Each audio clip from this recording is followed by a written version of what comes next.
What's up, y'all? It's your girl Jerica, and I am finally back with the third part of Aaron's story, y'all. This is the finale. So if you have not seen part 2 and part 1, please pause this video and go watch those other two. They are linked in the description box below.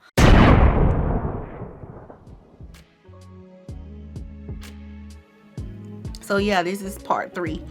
In part 1, we discussed the beginnings of Aaron, who he was, who his family was, where he came from, the golden calf situation. In part 2, we discussed the situation with his sons and how he becomes the high priest and why he skated on punishment once again. And in this third part, we are going to round off Aaron as a person. One thing I have continued to mention is that Aaron has a heart for the people. And that is why Aaron was the perfect person to be a high priest for the people. No, he was not a good leader. That's why Moses was a leader. But he was a good priest. I don't think y'all understand what a priest does, or what an Israelite high priest was supposed to do.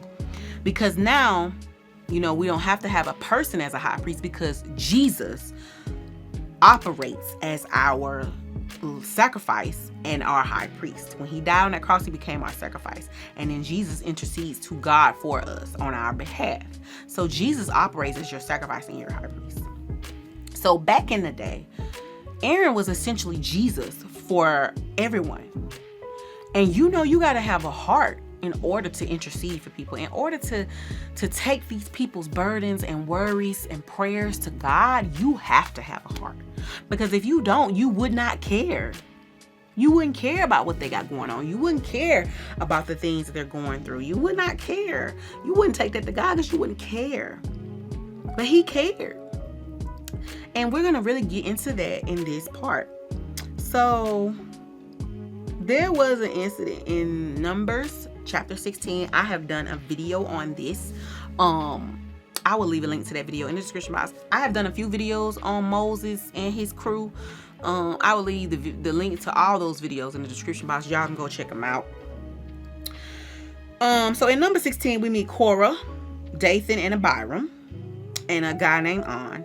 They form a rebellion against Moses and Aaron. Korah was an actual Levite, and I've said this before. The Levites, they were the priesthood. So Aaron and his sons were only ones who could be a high priest, but there were other people in the tribe of Levite who were priests, but they weren't high priests. And the priests were different sections of the priests did different things. They had different duties within the temple and the tabernacle. And I better line that out in my video, in another video, which it will be linked in the description box. But there was different sections. And Korah, he was a part of the Kohathites, and the Kohathites was the section of Levites that were responsible for holy items, which means they were the only ones who could touch it. So the holy items was the Ark of the Covenant, the Holy Grails, the 10 Commandment tablets.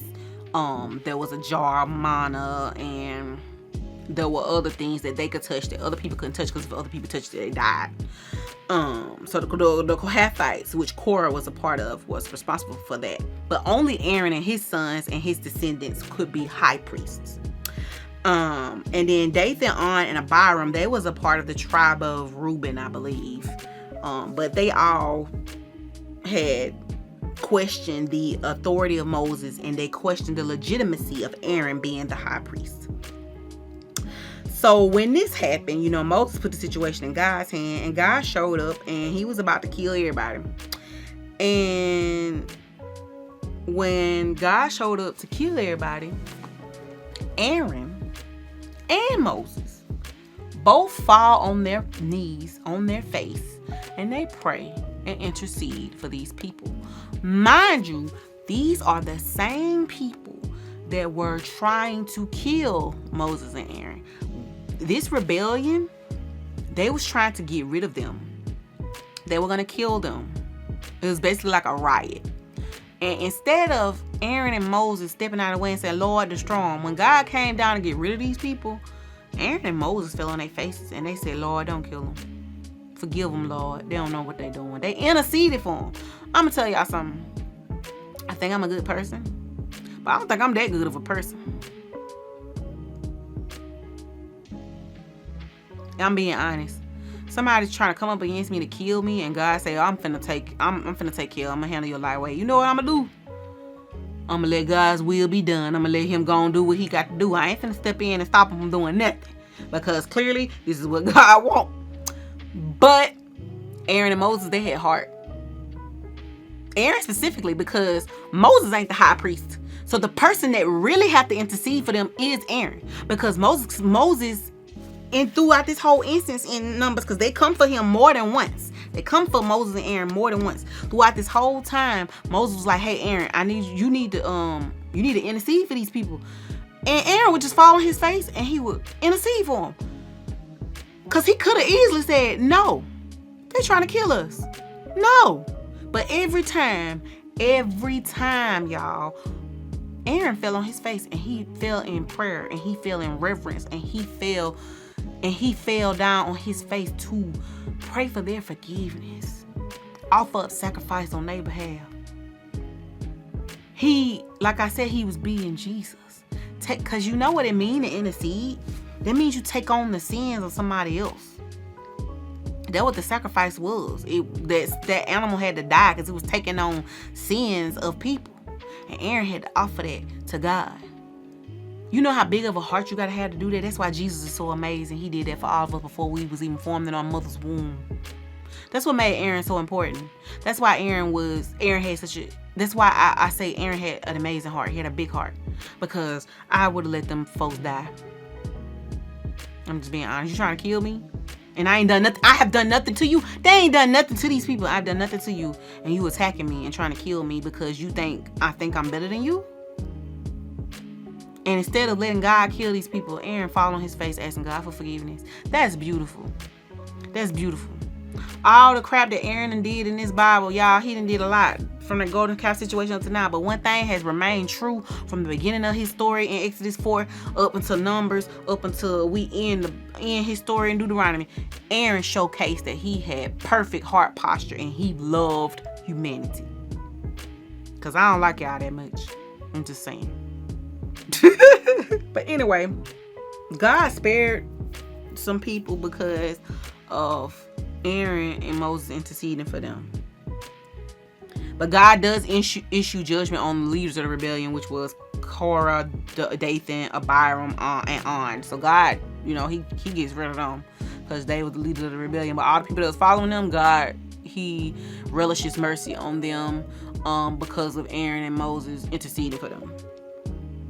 But once again, after that happens, so the leaders of the rebellion die. And because they die, the people get mad and they blame Moses and Aaron. So now people coming after Moses and Aaron again to kill them, murder them. And that's when God's wrath breaks out like a plague and it starts killing people. People just start dropping like flies. And Moses tells Aaron, he like, hey, get your staff. You run into you got to get in front of the wrath. You have to intercede. So I want y'all to picture this because it's like a beautiful moment. I've done a video on this. So God's wrath is broke out into the crowd and people are dying. As soon as God's wrath hit, they dead. They dying. They're dropping dead. Aaron has to get in front of God's wrath to stop it from hitting other people. So Aaron he grabs his staff, he breaks into a run, a sprint. He's sprinting to get in between the wrath of God and the people. You know how much heart you gotta have to chase down the wrath of God, to get in between the wrath of God and the people, to drop down on your face and pray for these people forgiveness after these people have just tried to murder you. You cannot tell me that Aaron don't have a heart for people. because he could have easily sat on the sideline and said, let God will be done. And God could have wiped out the entire tribe of Israel. But because Aaron and Moses showcased heart, Aaron grabbed his staff, he ran into that crowd, he got in between that crowd and God's wrath, he fell on his face, and he asked God for forgiveness on behalf of these people, and God's wrath disappeared. That's so admirable to me. That's admirable. And like I said, y'all, Aaron was a high priest. He was very important. Moses couldn't run in between and get in between God's wrath and do that. Aaron had to do it. And Aaron could have easily said no, but he didn't. He ran. He ran, chased down God's wrath, get in between God's wrath, fall on his face, and pray for forgiveness. Y'all, that is humongous. That is huge. I don't think people realize how big that is. You know how big your heart got to be to do that against an enemy? Because those were his enemies. Those people was trying to kill him. It was a mob of people trying to kill him and Moses. And he saved and protect those people. That's heart posture is crazy amazing, because mine ain't there yet. God's still working on me, y'all. So after this event, God wanted to show Israel who he chose as high priest, because everybody kept questioning if Aaron was legitimate as the high priest. So God had all the heads of each household get a staff, and he told them to write their name of the tribe on their staff. And Levi was written on Aaron's tribe, on Aaron's staff, because Aaron is from the tribe of Levite. He tells them to place, the rods into the tabernacle of meeting, and he said, the staff of the man that I choose, it will bloom and grow flowers. And of course, Aaron's staff, the staff with Levi written on it, bloomed. And that was God's way of showing, this don't need to become a question ever again. This don't need to be brought up in conversation ever again. Aaron is who I choose as the high priest. So everybody was able to see who was chosen. So if anybody else came and questioned whether or not Aaron was chosen as the high priest, they was going to die instantly. Because God has already shown y'all who it is. Since y'all keep having questions about it, this is who I choose. So we're gonna move forward into Numbers 20, where Aaron pretty much fumbles his ticket into the promised land, as did his brother Moses. This is where Aaron once again is a follower. Instead of putting his foot down, he followed Moses straight into not making it to the promised land. So the people come to Moses and Aaron, they're whining about how they ain't got no water to drink. And God tell Moses to take the rod, which is the staff, and he tell him to speak to the rock and water will come forth. Instead, Moses strikes the rock twice and water came from it, after he lectured the people by complaining about water. He said something along the lines of, shall we bring forth water? As if talking like him and Aaron are producing the water and not God. That pissed God off, and God was like, you know what? You and Aaron ain't going into the promised land.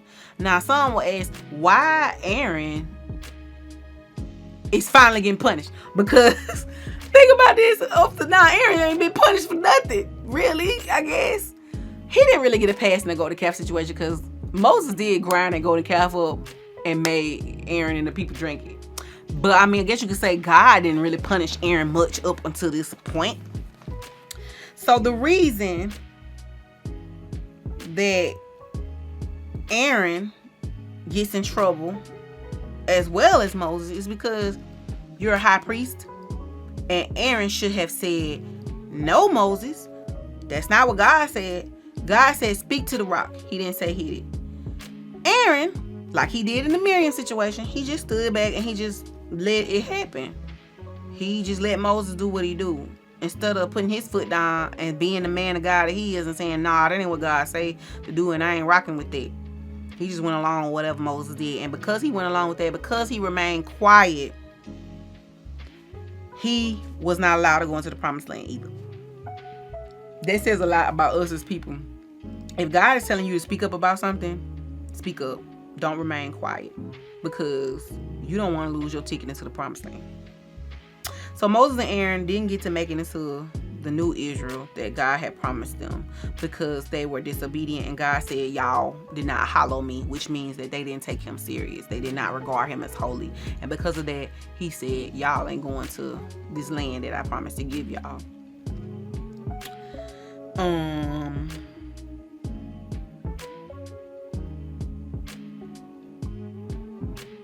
After this incident, Aaron dies at Mount Hor, and his son Eleazar becomes the new high priest of Israel. And Eleazar was on fire for God.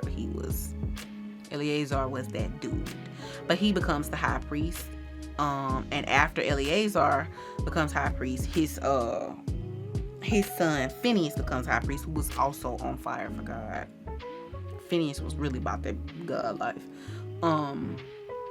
But what I want us to take away from Aaron is that Aaron was a man of God, but he did have his own faults. He had shortcomings like anyone else.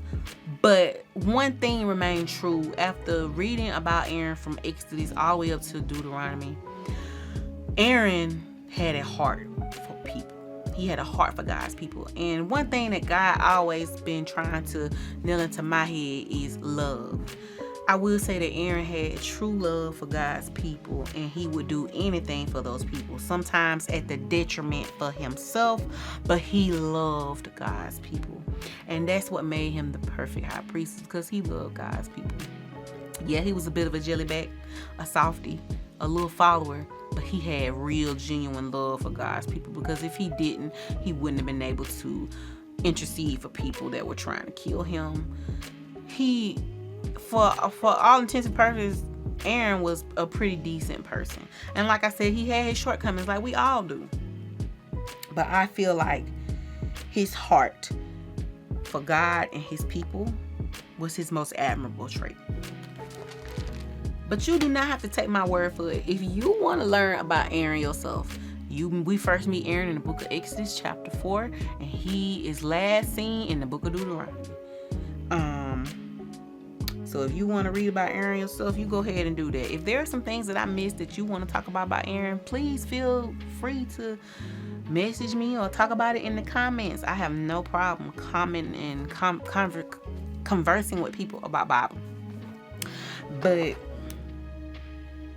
yeah, so that wraps up our story or study on Aaron.